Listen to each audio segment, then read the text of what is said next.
এখন আমি যে মুভিটা রিভিউ করব সেই মুভিটার নাম হচ্ছে অ্যাকিউজড। কিন্তু এই মুভিটার রিভিউ করার আগে আমার কয়েকটা মতামত তোমাদের সাথে শেয়ার করতে চাই। তো এটা খুবই একটা সেন্সিটিভ বিষয়। তো এই বিষয়টা কে কেমনভাবে নেবে আমার এই মতামতগুলো আই ডোন্ট নো, বাট আমি চাই যে মতামতগুলো আমার সেগুলো তোমাদের সাথে শেয়ার করতে। দেখো, একটা কথা হচ্ছে যে সমকামিতা, এলজিবিটিকিউ, এই বিষয়টা আমার খুব একটা প্রবলেম কোথাও নেই, ঠিক আছে? আমি এই বিষয়ে অত্যন্ত ওপেন মাইন্ডেড। আর এই বিষয়টা আমার কোনো রকম, দেখো, আমি এই বিষয়টাকে ততটাই ন্যাচারাল মনে করি যতটা অসমকামিতা, ঠিক আছে? ততটাই সমকামিতাও ন্যাচারাল। পৃথিবীর প্রত্যেকটা মানুষের কার কি সেক্স ইন্টারেস্ট সেই বিষয় নিয়ে কিন্তু আমার কোনো রকম অভিমত নেই।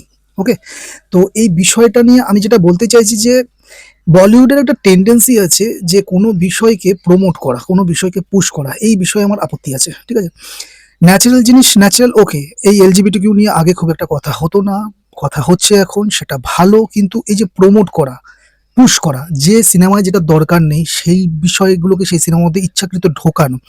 আমি অ্যাকিউজড মুভিটার যদি কথা বলি, এখানে এলজিবিটিকিউ সমকামিতা নিয়ে যে বন্ডিং বিষয়টা দেখানো হয়েছে, এটা কিন্তু না রেখে অন্য কিছুও রাখা যেতে পারতো, কিন্তু এটাকে রাখা হয়েছে।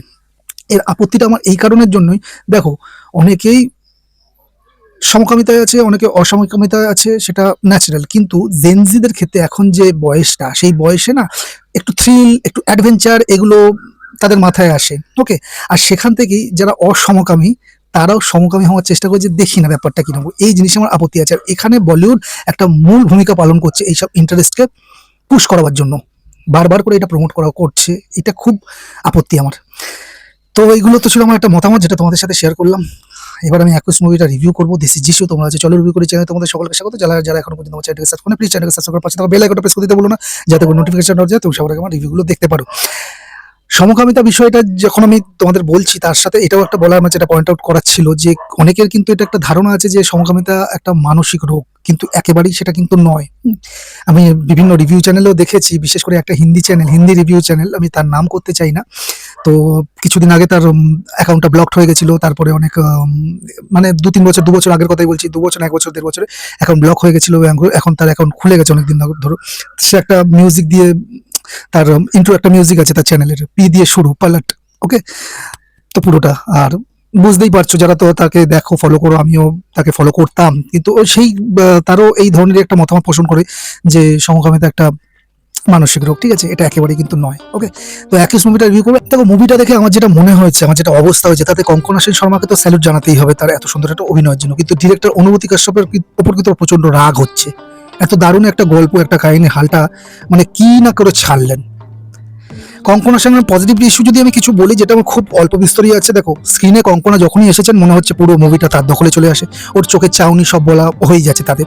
আর গীতিকা চরিত্রে অভিনয় না দেখলে বিশ্বাসই করা যাবে না যে কেউ এত গভীরভাবে একটা চরিত্রকে ফুটিয়ে তুলতে পারে। আর মিটু মুভমেন্টের উপর ভিত্তি করে সাইকোলজিক্যাল ড্রামাটা একদম অন্যরকম। মেয়েরা যে সবসময় ভিকটিম হয় না, ক্ষমতার লোভ বা ডার্ক সাইডটাও যে থাকতে পারে, সেটা খুব সাহসের সাথে দেখিয়েছে ডিরেক্টর। আর কঙ্কনার সাথে পাল্লাদি দুর্দান্ত অভিনয় কিন্তু এখানে প্রতিভাও করেছে। ওদের সম্পর্কের রসায়নটা অন্যরকম এবং ন্যাচারাল লেগেছে। নেগেটিভ ইস্যু যদি বলি, দেখো, মুভিটা শুরু হতে এতটা সময় নেয় যে মনে হচ্ছিল আমি কোনো ডকুমেন্টারি দেখছি। থ্রিলারের নামে যা স্লো পয়জনিং করছিল তা অসহ্যকর লাগছিল। এতক্ষণ ধরে রহস্যের যে জালটা বুনেছিল, শেষটা হলো একদম ফ্ল্যাট, ক্লাইম্যাক্স একদম ফ্ল্যাট ভাবে চলে যাবে, তুমি কোনো রকম ফিলিংসই পাবে না। মনে হলো ডিরেক্টর আর কোনো আইডিয়া পাচ্ছিলেন না, তাই তড়িঘড়ি একটা শেষ টেনে দিয়েছেন। ক্লাইম্যাক্সটা দেখার পর মনে হলো, ইস, এতক্ষণ ধরে এটা দেখছিলাম, কি দেখছিলাম এটা। হ্যাঁ, এরকম একটা ফিলিংস আসবে। আর কঙ্কনার মতো আর্টিস্টের মুখে মাঝে মাঝে এমন কিছু সংলাপ বসেছে যা মোটেও মানানসই নয়। এলজিবিটিকিউ নিয়ে যেটা বলছিলাম, ডিরেক্টর কি বোঝাতে চেয়েছেন আমি জানি না। সমকামিতার আড়ালে কি সব অপরাধ মাফ হয়ে যায়? গীতিকা আর সামারার সম্পর্কটাকে যে ডার্ক আর টক্সিক অ্যাঙ্গেলে দেখানো হয়েছে, তাতে এলজিবিটিকিউ কমিউনিটিকে কোনোভাবে কি পজিটিভ লাইটে দেখানো হলো? একদমই কিন্তু তা হয়নি। টক্সিক রিলেশনশিপের আড়ালে ওদের সমকামী সম্পর্কটাকে ব্যবহার করা হয়েছে গল্পের থ্রিলার এলিমেন্টটাকে আরো রহস্যময় করার জন্য। মনে হলো যেন এলজিবিটিকিউ সম্পর্ক মানে সেখানে জটিলতা, ধোকার, অন্ধকার থাকবে, এর থেকে বেশি কিছু না। এটা কি খুব একটা সস্তা চয়েস হয়ে গেল না? এই ধরনের প্রেজেন্টেশন তো সমাজের আড়ালে থাকা মানুষের সম্পর্কে আরো ভুল ধারণা তৈরি করবে। সমকামিতাকে ক্ষমতার লোভে অপরাধ করার একটা মোটিভ হিসেবে দেখানো আমার কাছে এটা চরম বিরক্তিকর, দায়িত্বজ্ঞানহীন মনে হয়েছে। সোজা সাপটা কথা হলে, এই সেন্সিটিভ টপিকটাকে মুভিতে যেভাবে ট্রিট করা হয়েছে, তার ডিরেক্টরের ইম্যাচুরিটি ছাড়া কিছুই নয়। ফাইনাল বাড়ি যদি একুশকে দিই, একুশ দেখতে পারেন শুধু কঙ্কনা সেন শর্মার অসাধারণ অভিনয়ের জন্য। কিন্তু যদি একদম টান উত্তেজনা থ্রিলার আশা করে থাকেন, তবে কিন্তু হতাশ হবেন একদম গ্যারেন্টেড। আমি এই মুভিটাকে রেটিং করবো 2 আউট অফ 5। মুভিতে থ্রিল একদম নামমাত্রাই ছিল। আর কোনো রকম থ্রিল তো হবেই না। আর কিছু কিছু জিনিসকে খুব ফোর্স ফিট বলে মনে হবে। তুমি শুধু দেখে নিতে পারবে এই মুভিটা, যদি দেখতে হয় তাহলেই কঙ্কনা শেষ আমার জন্য। এই মুভিটা দেখা যাচ্ছে নেটফ্লিক্সে স্ট্রিমিং হচ্ছে, তোমরা দেখে নিতে পারবে। দুদিন মতো আমার লেট হলো। আর এই মুভি আমি যেটা বললাম, করণ জোহরের একটা ওটিটি তো একটা প্রোডাকশন আছে, যেখানে ধারমাটি বলে একটা প্রোডাকশন হাউস, সেই প্রোডাকশন হাউসের ব্যানারে এই মুভিটা তৈরি হয়েছে।